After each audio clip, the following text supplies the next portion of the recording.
hajamuona huyo mtoto kutokea amekufa. Mama ana uchungu zaidi mna. Mimi ni mzazi wa Samueli, na Samueli alikufa nikamweka mochari.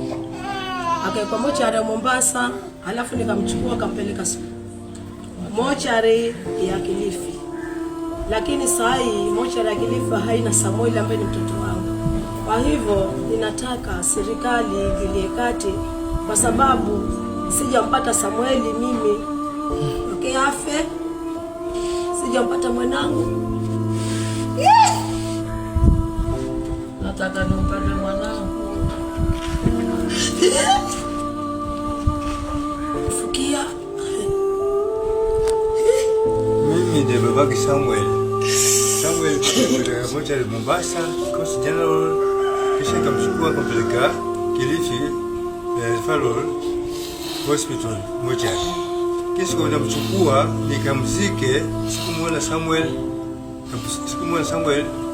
Kwa hivyo nataka mtoto wangu nimpate nikamzike kama nilivyokuwa nimepanga. Serikali inaomba, serikali tukufu ya Kenya inisaidie kwa hilo. Mimi huyu ni mtoto wa ndugu yangu Samuel. Alipelekwa Makadara, tukamtoa Makadara tukamleta Kilifi. Tukifika Kilifi mwili haumo, umechukuliwa na huku kwetu hukufika. Samuel amezikwa.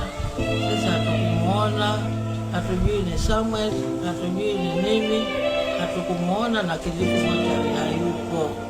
Serikali sasa nataka utusaidie, huyu mtoto tumpate tumzike mwenyewe, maana hata hiyo kaburi keliwazi. Tumsubirie yeye Samuel. Samueli ni mtoto wangu. Na sisi tuna uchungu kabisa kwa sababu Samueli tulipanga tukamzike, tulipata mmoja na tukumpata. Samueli alizikwa na watu wajui, na sisi tunahitaji mwili wa Samueli. Twende tukauzike hata kama iko vipi, kwa sababu kaburi lake liko wazi. Na hilo kaburi haliwezi kuingia mtu mwingine isipokuwa ni Samueli. Serikali tusaidieni, tumechoka, tuna huzuni kosa kumpata huyo mtoto wetu. Ina uchungu mama kukosa mtoto, baba kukosa mtoto. Mama hajamuona huyo mtoto kutokea amekufa. Mama ana uchungu zaidi, mnataka na yeye apelekwe kaburini kwa sababu hawezi. Usaidieni.